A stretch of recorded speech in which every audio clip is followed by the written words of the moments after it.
Assalamualaikum warahmatullahi wabarakatuh.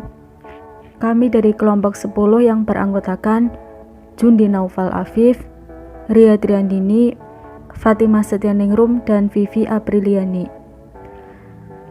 Pada kesempatan kali ini kami akan membahas materi yang berjudul Gerakan Reformisme Islam. Gerakan Reformisme Islam. Gerakan Reformisme Islam dapat diartikan sebagai gerakan untuk memperbaharui cara berpikir dan cara hidup umat menurut ajaran yang murni.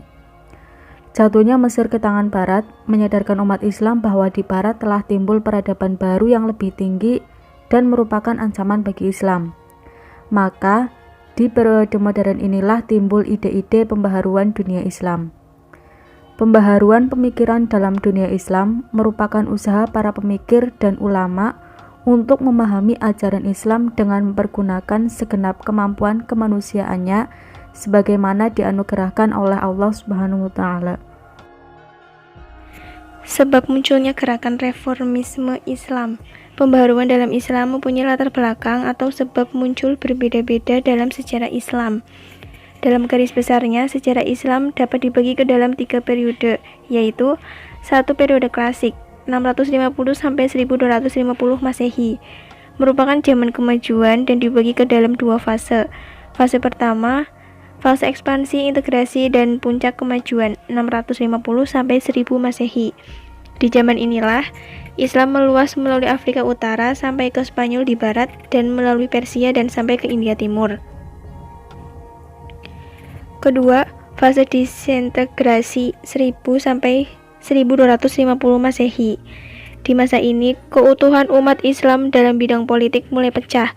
Kekuasaan khalifah menurun dan akhirnya Baghdad dapat dirampas dan dihancurkan oleh Hulagu di tahun 1258 Masehi. Khalifah sebagai lambang kesatuan politik umat Islam hilang. Kedua, periode pertengahan 1250 sampai 1800 Masehi. Periode pertengahan juga dibagi dalam 2 fase. Pertama, fase kemunduran 1250 sampai 1500 Masehi. Di zaman ini, desentralisasi dan disintegrasi bertambah meningkat. Kedua, fase 3 kerajaan besar 1500 sampai 1800 Masehi yang dimulai dengan zaman kemajuan 1500 sampai 1700 Masehi dan zaman kemunduran 1700 sampai 1800 Masehi. 3 kerajaan besar yang dimaksudkan ialah kerajaan Utsmani di Turki, kerajaan Safawi di Persia, dan kerajaan Mughal di India. Di masa kemajuan, ketiga kerajaan besar ini mempunyai kejayaan masing-masing, terutama dalam bentuk literatur dan arsitek. Ketiga, periode modern 1800 Masehi dan seterusnya merupakan zaman kebangkitan umat Islam. Jatuhnya Mesir ke tangan Barat menginsafkan dunia Islam akan kelemahannya dan menyadarkan umat Islam bahwa di Barat telah timbul peradaban baru yang lebih tinggi dan merupakan ancaman bagi Islam. Gagasan pokok gerakan reformisme Islam.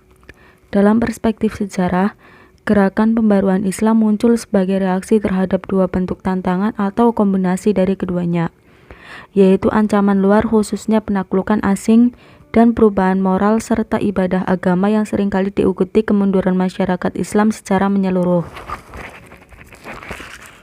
Gerakan pembaruan sebagai reaksi dari kombinasi kedua faktor tersebut tampak pada pandangan Ibnu Taimiyah pada abad ke-13, khususnya yang berkaitan dengan kepemimpinan politik dan hak-hak muslim untuk melawan penguasa yang tidak memerintah sesuai dengan ketentuan hukum Islam. Selanjutnya, tokoh-tokoh gerakan reformisme Islam. 1. Muhammad Abduh. Kondisi umat Islam pada masa hidup Muhammad Abduh akhir abad 18 dan awal abad 19 adalah bagian dari rentetan sejarah kemunduran umat Islam. Ia tak hanya merombak hal-hal pragmatis, namun lebih dalam lagi.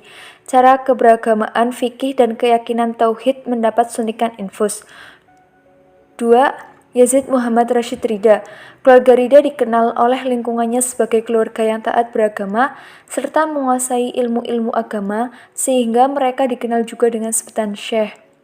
Muhammad Rashid Ridha sebagai ulama yang selalu menambah ilmu pengetahuan dan selalu pula berjuang selama hayatnya.